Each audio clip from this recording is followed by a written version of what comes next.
santai aja. Selamat malam Sportmania. Kembali lagi di Sportcast Nusantara TV.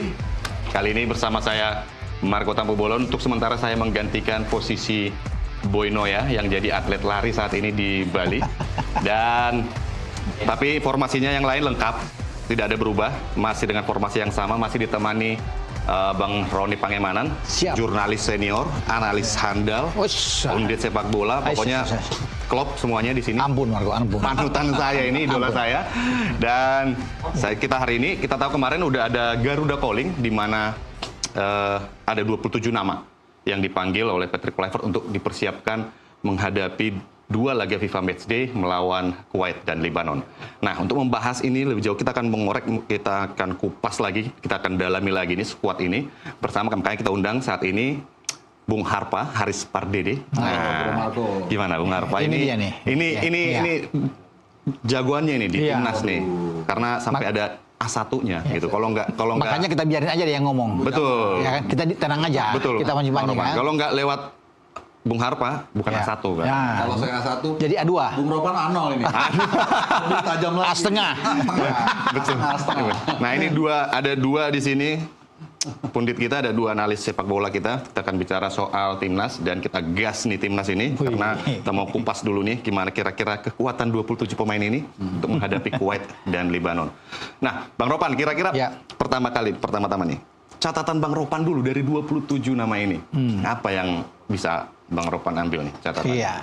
Yang pertama tentunya sayang memang kita tanpa Ole Romani. Yes. Itu yang paling yang ditunggu banyak orang. Betul. Itu. Dan sangat disayangkan dia harus cedera, harus naik meja operasi, dan akhirnya tidak ada di antara 27 pemain itu kan. Dan kedua, catatan adalah tidak dipanggilnya Arhan dan Asnawi. Padahal kalau bicara Arhan kan lagi bagus juga sebenarnya di Bangkok United, reguler bagus, tapi tidak ada. Cuma masalahnya, kalaupun Arhan datang, itu nggak ada gunanya.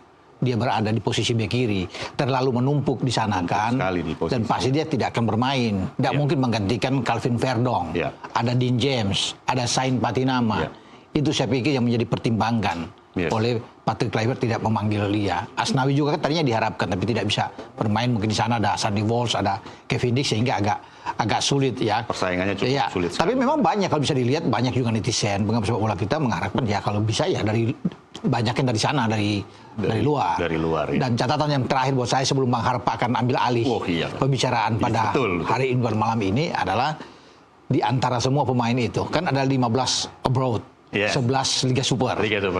Ada satu pemain yang luar biasa. Tom Haye yang tanpa klub. Itu menjadi catatan penting yang akan nantinya saya lemparkan ke Harpa. Bagaimana dia bisa melihat dengan Tom Haye gelandang elegan kita. Ini anomali sebenarnya. Itu dia. Pemain yang direkrut tapi belum punya klub. Nah, yang menarik juga sebenarnya dari 27 nama ini nggak ada muka baru sama sekali. Semuanya udah punya cap. Nggak ada ya. Kalau dulu kita kenal ada Malik Rizaldi, terus ada Septian juga. Muncul Beckham. Hari ini di 27 ini sama sekali nggak ada wajah. Saya pikir Harpa, bos. Saya pikir Excel akan muncul kan? Itu dia. Kan? Tadi saya juga berpikir itu. Gitu ya? Layak juga untuk dicoba lah. Nanti kita akan bahas lini per lini nanti. Lini per lini ya. Makanya saat ini kita persilakan. Persilakan dulu Bung Harpa ini. Gimana catatannya? Dari senior saya juga harus mencetak gol. Kalau saya tadi dipesankan sama Bang Boy, kamu umpan-umpan aja biar dua ini eksekusi. Yang penting passingnya bagus. Passingnya bagus, bola-bola daerah. Baik. Nah, kalau tadi bicara soal klinikal. Nah, ini kan banyak gol-gol kita atau klinikal kita juga hasil bangunan serangan dari Tom Haye.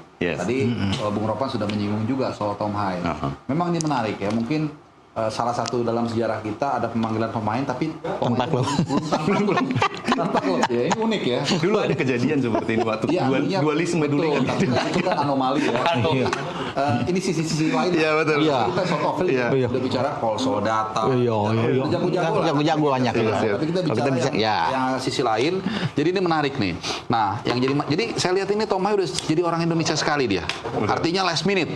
Selalu last minute. Musim lalu juga last minute dapat klub. Bahkan udah lewat menit malah. Setelah udah 1-2 pekan dia udah baru dapat Almer City kan? Almer City. Setelah sebelumnya sempat digadang-gadang mau ke Como. Betul. Almer City. Nah, sekarang pun demikian.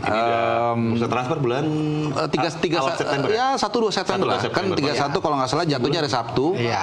Jadi sekitar semingguan lagi lah. Semingguan lagi. Jadi sampai dapat nanti hari kerja minggu berikutnya.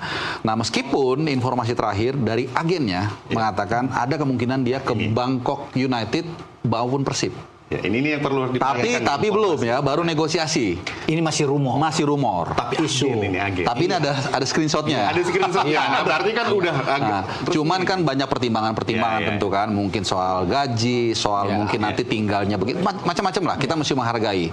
Meskipun kalau saya pribadi berharap, boleh dong berharap yang bersangkutan stay di Eropa lah, kalau bisa. Dua tim kalau nggak salah tadi terakhir baca-baca itu Pak Buriram sama Persib Bandung. Bangkok United. Bangkok United. Ya, katanya. Berarti sama Pratama Arhan ya? Iya, maksudnya sama Pratama Arhan. Ketemu Pratama. Betul. Gitu. Jadi ya Liga Thailand memang ya kita harus akui di atas kita lah. Tapi kan nggak beda jauh juga gitu. Dan sebenarnya usia dia kalau menurut saya ya masih prime lah 29-30.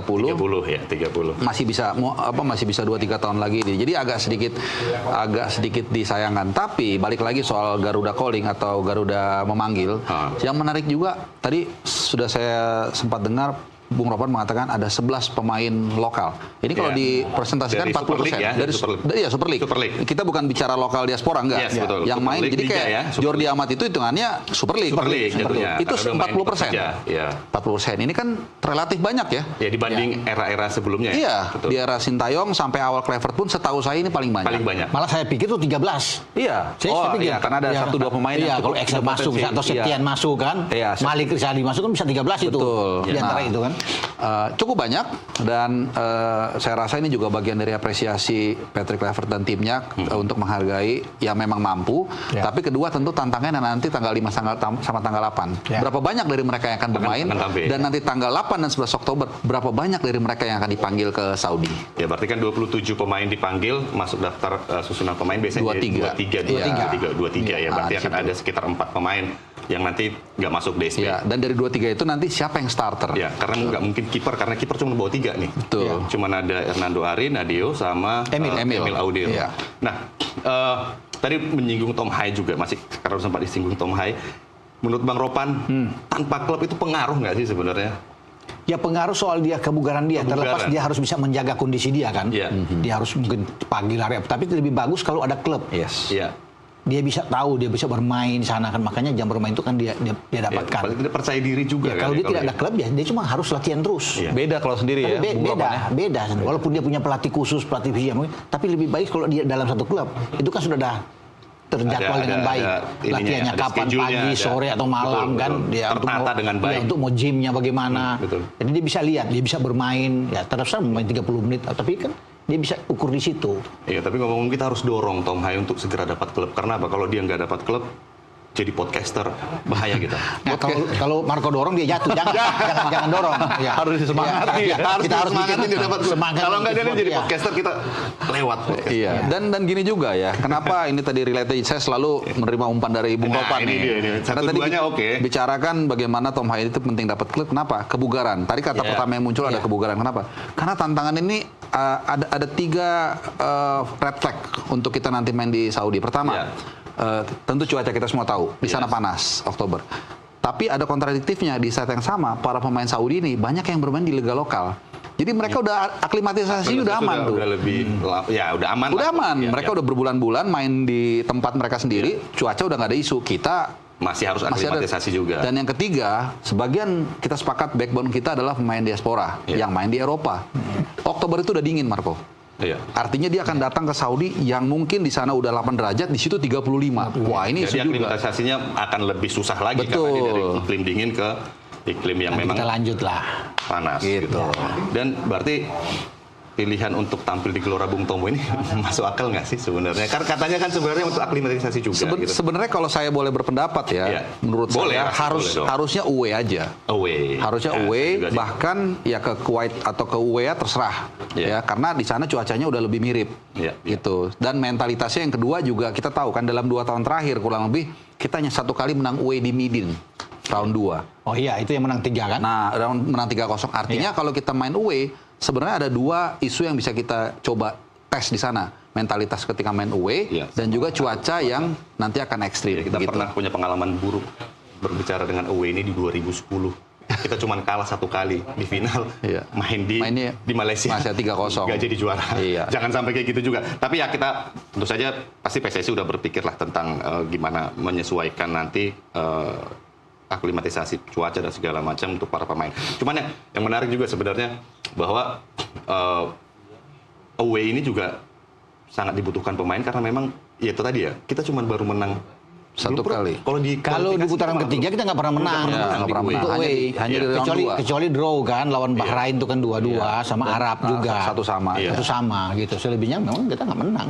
Ya berarti memang ya oke lah kita baru main di Gelora Bung Tomo melawan Kuwait dan Lebanon. Nah kalau kita bedah lagi per lini nih kekuatan dari timnas senior U27 nama di lini kiper dulu ya, kiper cuma ada 3 nih. Iya. Tanpa Martin Paes. Martin Paes cedera. Iya. Akhirnya dia udah sounding juga lewat Instagramnya, katakan bahwa cedera. Tapi nggak dikasih tahu nih cederanya apa.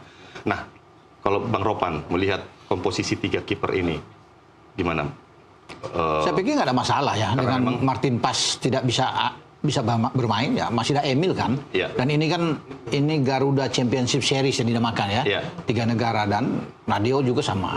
Hernando kan ada, jadi cocok pas lah untuk bisa dicoba mereka di uji coba ini. Coba yang 2 nanti. Dan pasti Emil kan akan dapat tempat pertama. Iya. Pasti Emil dong kan akan bermain ya. Mungkin itu tantangannya nanti apakah Patrick Kluivert berani untuk merotasi. Gitu. Iya. Misalnya Tahan dulu. Ya oke. Karena udah dikode dari tadi. Kita akan kembali sesaat lagi setelah yang satu ini.